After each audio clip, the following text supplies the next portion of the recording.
라이트 앤 딜라이트 말씀 묵상의 시간입니다.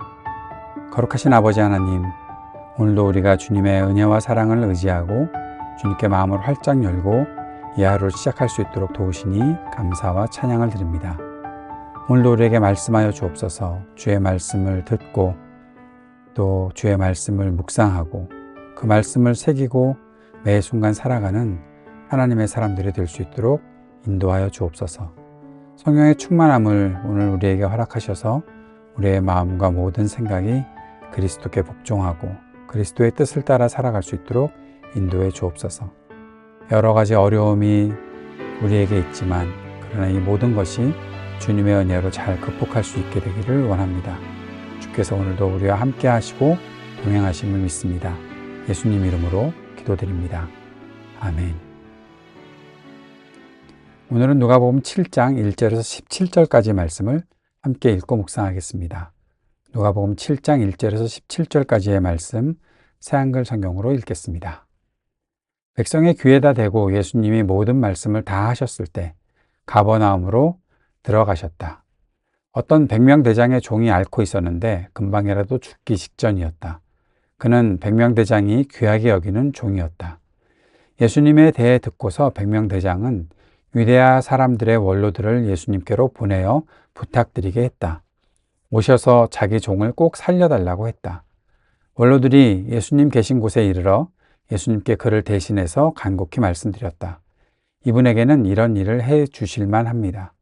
이분은 우리 민족을 사랑하기 때문입니다. 회당도 우리에게 지어주었습니다. 그래서 예수님이 그들과 함께 가고 계셨다. 예수님이 그 집에서 멀지 않은 곳에 이미 다다랐을 때 백명대장이 친구들을 보내어 예수님께 말씀드렸다. 주님, 애써 오시지 않아도 됩니다. 저는 자격이 없어서 주님을 제 집에 모셔드릴 수 없습니다. 그러니 제가 직접 주님께 나아갈 만하지도 못하다고 생각했습니다. 말씀으로만 해 주십시오. 그리하여 제가 부리는 사람이 낫게 해 주시기 바랍니다. 저 자신도 역시 윗사람 아래에 있어 명령을 받는 사람이고 제 아래에도 병사들이 있습니다. 그래서 제가 이 병사에게 가라 하면 가고 저 병사에게 오라 하면 옵니다. 제 종에게 이것을 하라 하면 합니다.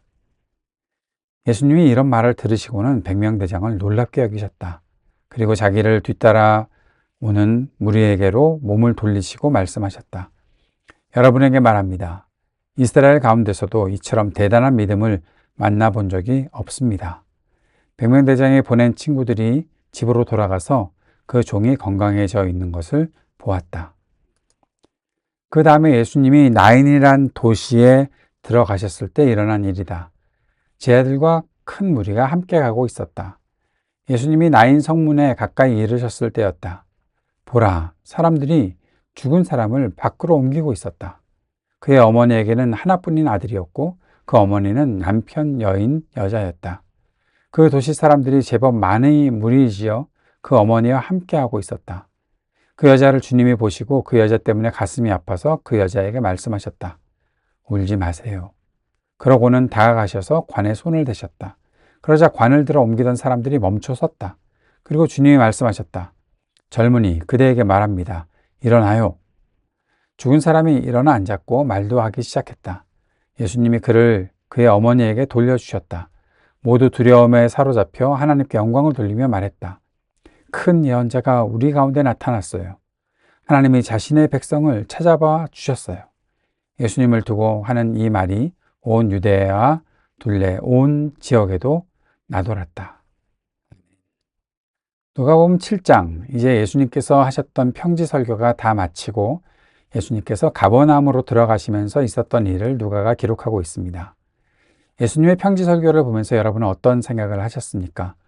그 말씀을 묵상하면서 제자들, 어떠한 정체성을 가지고 살아야 하는 사람인지 우리가 알 수 있었고, 제자들은 하나님 말씀을 듣고 그대로 실행하며 살아야 하는 사람들이다. 그리고 그것은 분명히 좋은 열매로 드러날 것이다. 그러한 소망을 저는 묵상하면서 가졌습니다.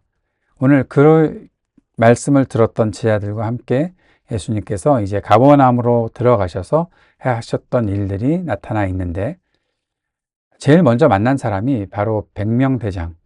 여러분 전에 읽었던 성경에서는 백부장이라고 보통 말을 하잖아요.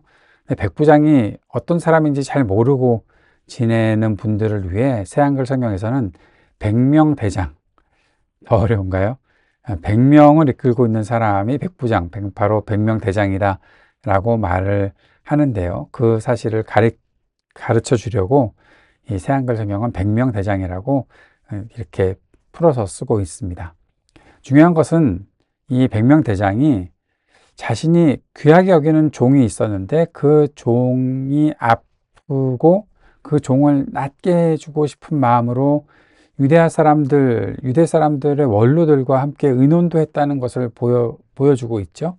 그러다가 그들이 예수님이 고쳐주실 수 있다라고 말을 하니까 소개를 받고 자기 종을 꼭 살려달라고 하면서 그 원로들을 예수님께로 보내어서 부탁하는 장면이 있는 것입니다.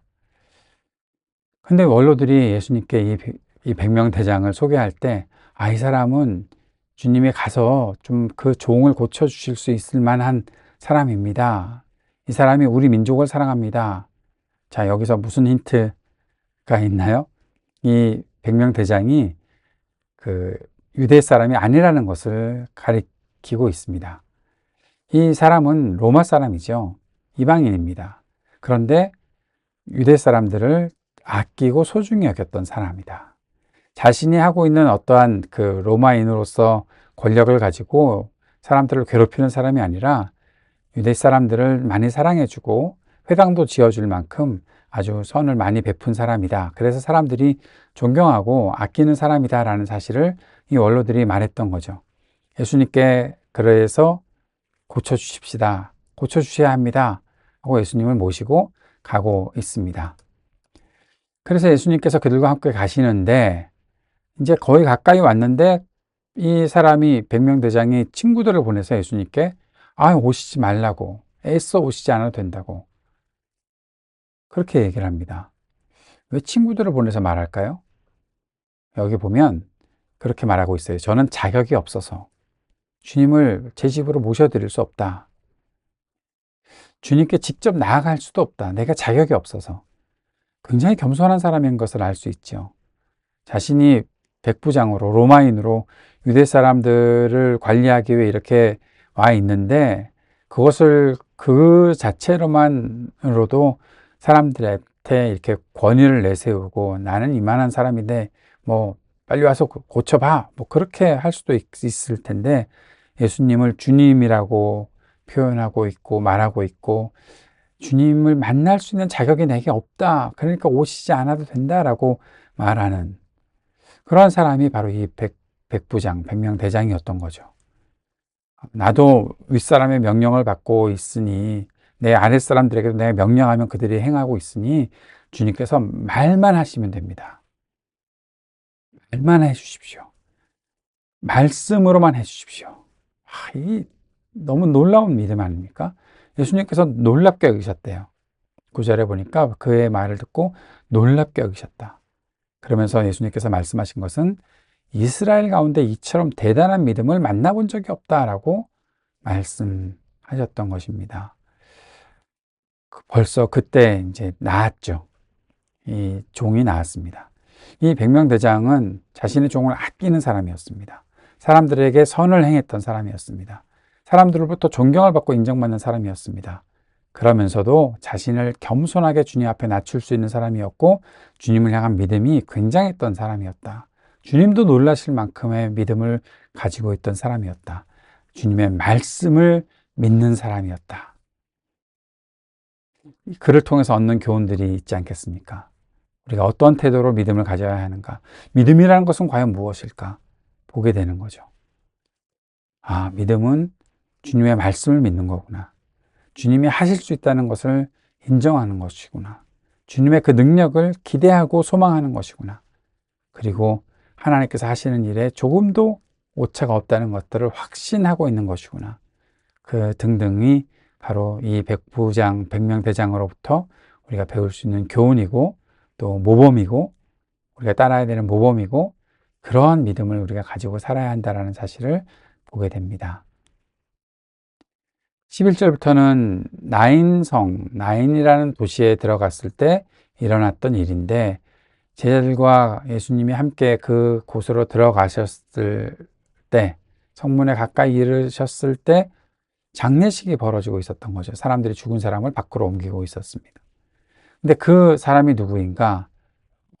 그의 어머니에게 하나뿐인 아들이었는데 그 어머니는 남편을 여인 사람이었다. 다시 말하면 이제 어머니가 홀로 되어서 굉장히 큰 슬픔과 좌절 속에 살아갈 수밖에 없다라는 사실을 보여주죠. 그런데 예수님께서 그 여자를 보셨습니다. 주님이 보시고 그 여자 때문에 예수님께서 가슴 아프셨습니다.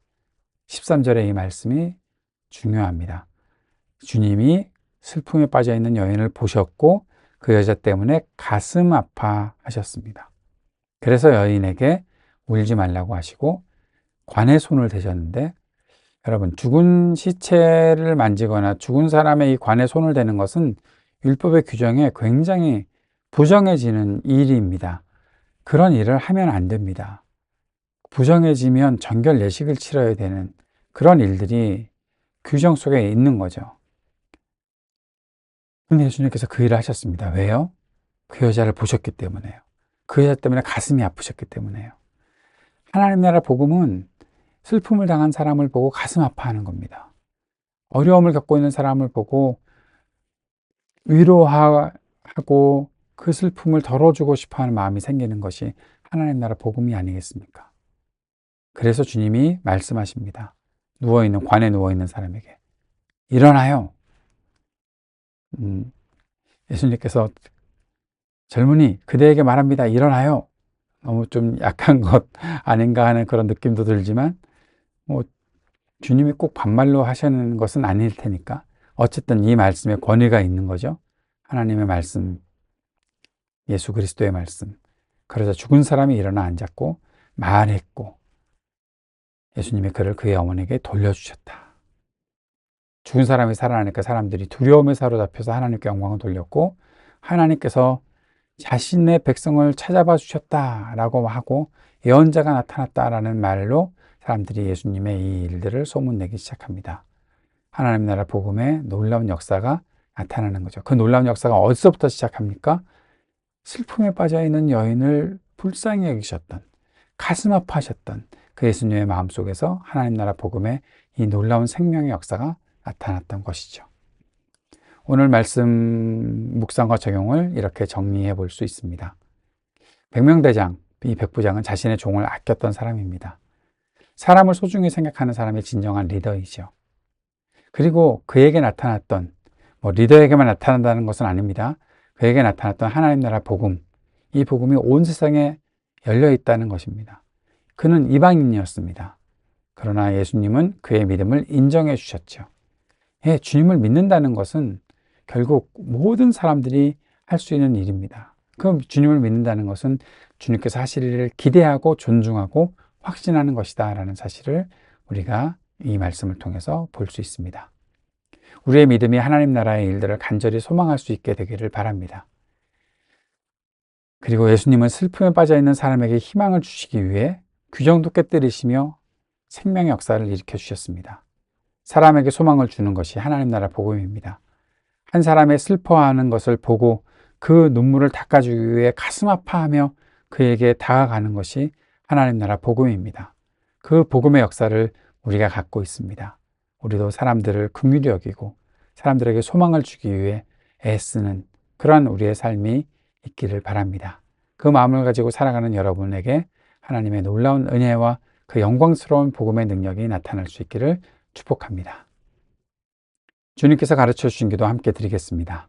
하늘에 계신 우리 아버지, 아버지의 이름을 거룩하게 하시며 아버지의 나라가 오게 하시며 아버지의 뜻이 하늘에서와 같이 땅에서도 이루어지게 하소서. 오늘 우리에게 일용할 양식을 주시고 우리가 우리에게 잘못한 사람을 용서하여 준 것 같이 우리 죄를 용서하여 주시고 우리를 시험에 빠지지 않게 하시고 악에서 구하소서. 나라와 권능과 영광이 영원히 아버지의 것입니다. 아멘.